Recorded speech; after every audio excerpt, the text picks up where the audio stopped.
Há muitos anos, o pastor Silas Malafaia se vende como alguém que veio de baixo e conquistou sucesso na marra pela graça de Deus, tanto na vida religiosa quanto na vida financeira. Fala, diabo! Fala, capeta! Mas fique sabendo que foi o Senhor Jeová que me trouxe até aqui!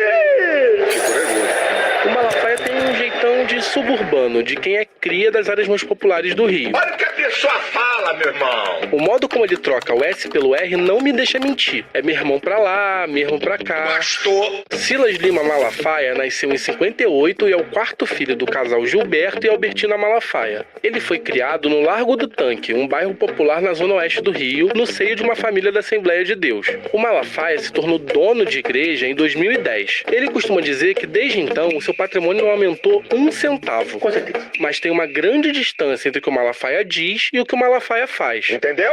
O avião não é meu não, é do meu ministério. Tem nome da Associação Vitória em Cristo. Eu não sou dono do avião não. Eu não tenho dinheiro pra comprar avião. Eu passei o último ano inteiro tentando entender como esse homem que se vende como um pastor de origem simples passou a viver como um milionário. Eu sou o Igor Melo, repórter investigativo do ICL Notícias, e vou te contar nesse podcast detalhes inéditos sobre o passado, os bens e a rede de relações do pastor. E até como ele ganhou quase R$1 milhão da igreja dele em apenas um ano. Eu te convido a vir comigo conhecer o Malafaia do Velho Testamento. E eu sou Juliana Dalpiva. E esse aqui é o No Alvo, o podcast investigativo do ICL.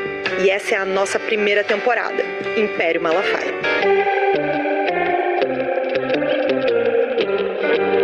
Que afronta! Vocês estão com informação aí que eu tô até admirado. Olha, admirados ficaremos nós quando edição, o primeiro episódio for ao ar do podcast No Alvo, com o Igor Melo e também Juliana Dalpiva. A voz da Juliana a gente conhece, mas a do Igor Melo conhecemos mais agora. Ele conversa com a gente tá muito bem. momento. Esse é um grande repórter brasileiro, então... Bom, Igor. Olha, eu não queria estar na pele do Malafaia, não, hein? Ô, Chico, eu achei muito boa a edição, hein? Aqui é um aperitivo, né? Mas deu para ver que é edição de qualidade, recuperando falas do Malafaia e numa edição muito bem feita, hein? Vai ser demais, hein? O Igor Melo já está por aí para conversar com a gente? Temos Igor? Temos Igor. Boa noite, Igor. Seja bem-vindo e parabéns aí, porque só pelo teaser já ficamos aqui, ó. Deu um gostinho, muita né? vontade de assistir e também ouvir. Boa noite para você. Agora conta pra gente, esse é o resultado de mais de um ano de pesquisa, né? Em que você analisou mais de 30 mil documentos públicos para investigar os negócios da família Malafaia. Conta pra gente aí como é que foi esse trabalho, certamente minucioso, como você sempre faz. Boa noite, Roberto, Rodrigo, Chico. Agradeço ao Chico pelo elogio. Tava com saudade de entrar aqui com vocês. Eu tava focado só nesse projeto, não estava participando aqui, mas é bom estar de volta. Então, sobre esse projeto, é curioso que ele começou justamente com uma manifestação, assim como está acontecendo hoje, né? O Malafaia financiou várias manifestações, entre elas uma que aconteceu no final de fevereiro do ano passado. E naquela época teve uma polêmica desculpa que eu tô meio gripado, gente. Teve uma polêmica a respeito de quem pagaria a manifestação, porque ele inicialmente falou que pagaria com recursos da fundação da igreja dele, a Associação Vitória em Cristo, e depois recuou e disse que ia bancar do próprio bolso. E foi aquela manifestação, a última manifestação grande do bolsonarismo, que botou 185 mil pessoas na Paulista, e ele, empoderado, né, pelo resultado, por ter tido essa quantidade de gente, no dia seguinte foi para as redes sociais desafiar as autoridades, dizer, pode vir para cima de mim, vem, eu tenho dinheiro, não é para pagar só uma manifestação, não, eu tenho dinheiro para pagar muitas. Vocês sabem qual é a minha renda. E aí me deu o estalo de ver, ele está dizendo que a gente sabe qual é a renda dele, mas ninguém sabe. E foi a partir daí que essa apuração começou, assim. E eu acho que a gente chegou a vários resultados importantes, entre eles conseguir entender um pouco quanto o Malafaia ganha da igreja dele, assim.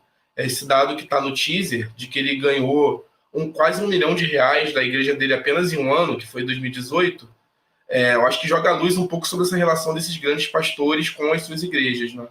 Ô Igor, você falou muito bem, quer dizer, você está chegando aqui para falar sobre o podcast no dia em que o Malafaia subiu no palanque de novo. Aliás, ele não só subiu, ele armou o palanque, porque é ele que paga essas manifestações. Você falou da de fevereiro do ano passado, mas ele bancou de novo na Paulista esse ano, em Copacabana, no Rio de Janeiro esse ano, e hoje em Brasília, né? A nossa equipe, acho que mostrou já imagens um pouquinho antes aqui, o Malafaia, a Michele, ele no local de destaque ali no caminhão, com o Bolsonaro, que saiu do hospital direto para o palanque. Então, nós estamos falando de um assunto de hoje.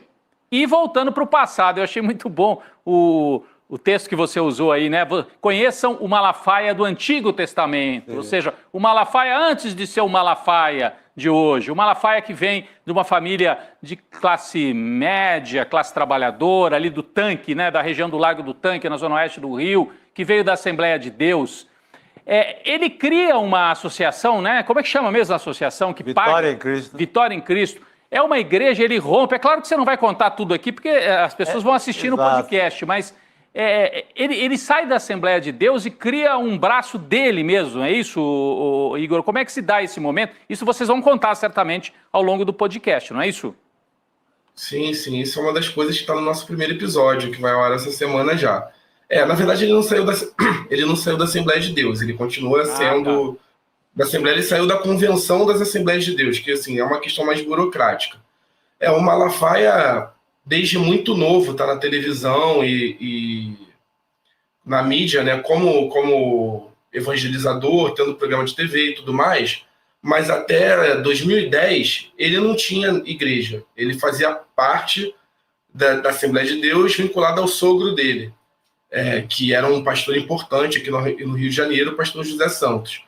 Ele era vice-presidente da igreja e o pastor dele, o pastor e sogro dele falecem em fevereiro de 2010, e aí ele assume o comando da Assembleia de Deus da Penha, que era uma igreja importante aqui do Rio. E assim, ato contínuo, ele assumiu o cargo, ele dá um tom personalista para a igreja. Ele transforma a Assembleia de Deus Vitória em Cristo, e aí começa esse projeto de expansão, de poder, de influência política que a gente vê até hoje. Chico. Não, é admirável, né? Todas essas fortunas, você pega a Forbes, por exemplo, atualiza ano a ano aquela lista dos mais ricos do Brasil, sempre está esse povo todo.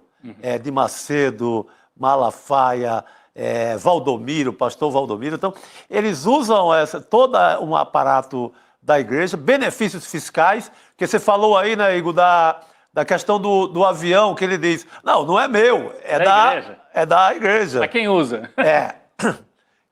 Quem usufrui, esse deslocamento para fazer campanhas para o Bolsonaro, ele usa o quê? Usa o jatinho dele, que ele diz que é de Cristo. Pelo que eu sei, Jesus Cristo nunca entrou no avião. Mas da noite para o dia está cheio de avião por aí. Porque imagina o que Cristo tem lá na Record, o que Cristo tem com Malafaia, o que Cristo tem com Valdomiro, então, com R.R. Soares. Então, é uma fortuna que é aferida por publicações especializadas nas grandes fortunas do mundo, em nome de Cristo, em nome dessa pregação que pega ali do trabalhador, né, do povo de boa fé. Você acredita mesmo em Cristo e acha que que o Malafaia é o intermediário. Seria ali o intermediário para falar com Jesus Cristo, para falar com o Filho de Deus, etc. E nessa, você está fazendo o quê? Fortunas e mais fortunas. Então, ele tem o avião está em nome da Vitória em Cristo, porque isso é para comprar sem pagar imposto algum, não é isso, Igor? Assim, pode ter isso, mas tem uma diferença importante. Você citou esses outros grandes pastores, o Edir Macedo, Valdomiro, R.R. Soares. Essas pessoas, eles têm realmente patrimônios formais gigantescos, né? Todos eles aparecem. O Malafaia não. É uma diferença importante, que é uma contradição do ponto de vista financeiro que a gente está explorando bastante, está aprofundando nesse podcast. Que assim, é uma pessoa que declara, e a gente teve acesso a documentos exclusivos sobre isso, tem uma renda na faixa de R$1 milhão por ano, durante um período grande, e o patrimônio dele não se altera, ele continua com o patrimônio de uma pessoa de classe média alta, digamos assim, durante todo esse tempo. E ao mesmo tempo, tem isso que você falou, avião que está no nome da igreja. Ele chegou a dar entrevistas, Chico, dizendo que usava o jatinho até seis dias por semana. ele usa o jatinho principalmente para ir para cultos da igreja dele pelo Brasil, mas também para ir para cultos de outras igrejas. E eu não sei se o nosso público sabe, mas esse mercado, que eles chamam de conferências, o mercado de conferências no mundo gospel, movimenta muito dinheiro. Geralmente esses grandes pregadores, como o próprio Malafaia ganham uma boa grana para fazer uma aparição em uma outra igreja. O próprio Malafaia chegou a declarar isso em imposto de renda, por exemplo. Então, assim, ele fala que o uso do avião está de acordo com as regras da Associação Vitória em Cristo. Só que o problema é que quem determina as regras da Associação Vitória em Cristo é ele. Então, assim, a gente fica numa zona cinza que não dá sem nenhuma transparência sobre como esses recursos, esses bens são utilizados, entendeu? Fiquei lembrando do vídeo que o Malafaia gravou ao lado do Jair Bolsonaro, quando ele estava na UTI, né? Falando, mostrando e tal. E fico me perguntando, né? A vida hoje de Malafaia, né, com essa fragilidade, né, de saúde, a inelegibilidade do Bolsonaro, ela também já deve estar pensando o que seria o próximo passo para a sobrevivência do Malafaia sem Jair Bolsonaro, né, Igor? Acho que há também essa preocupação. Sim, sim. Isso eu não vou dar spoiler, não, porque a gente tem umas coisas, novidades sobre isso. Mas, assim, o que eu posso dizer é que ele já está pensando no pós-Bolsonaro, sem dúvida. E, assim, muito claramente, ele quer assumir esse papel de grande ideólogo da extrema-direita brasileira.